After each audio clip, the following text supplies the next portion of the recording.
if we have confidence in the pay level and we have attributes that define pay, we're going to get to a world where we just pay people what the computer says we're going to pay them, or we just pay people at points like in a classic government style organization. Remove that discretion, know that it's fair, know that it is just, and know that it's transparent, and just get away from this idea. And then that's going to force you to take a much longer term view of career and reward, because no longer can you get rewarded through a merit cycle. Not that that was meaningful anyway, but the real rewards come through promotions, which they always were the real source of meaningful pay opportunities anyway. But you reinforce to employees then you're paid this rate because you do this job the same as everyone else doing this job. But if you really want to create more personal wealth creation and career opportunity, you need to focus on your career, which is the motivating factor in the total rewards equation. So it plays into this idea of embracing total rewards, and it solves to a large degree any pay equity issues.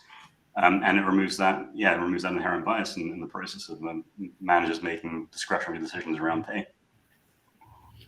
The problem I see with kind of moving towards removing that discretion piece is there is always going to be that human input piece, whether it is a performance review, because there is that discretionary piece of when you are assessing kind of someone's performance. You can't, unless it's kind of, like those like a worker where you are measured on a piecemeal performance, especially with the professional level roles, there's always going to be that human element, and there's always going to be the potential for bias that needs to go into that. So, making sure that you can test those and kind of mitigate challenges towards that bias that move away from, or that move into the equation. I think that's going to be one of the bigger challenges, and kind of why there's always got to be that human element.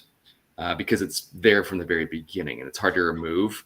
I mean, I've seen this many times when you, even reading a job description that someone writes, while it's intended to mean one thing, it oftentimes did not make it from the mind of what that person wanted it to be to what was actually on the paper. So I don't know how you could fully remove, or if you should remove kind of that human element. I mean, maybe narrowing the bands. I think really if you are able to create a defensible and consistent process, that's the most important piece, and kind of narrowing down those guardrails is a big help.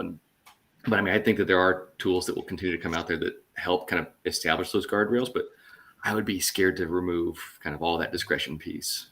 And I don't think I don't think anyone suggested that we would do that, but it's certainly one of the things that Brian, I'm sure that you've seen it too, as we're developing kind of like merit formulas and kind of recommendations for X, Y, and Z. I mean, here's a formula, but maybe we go between here and here to keep that discretion, but create a standardized approach to create the initial recommendation.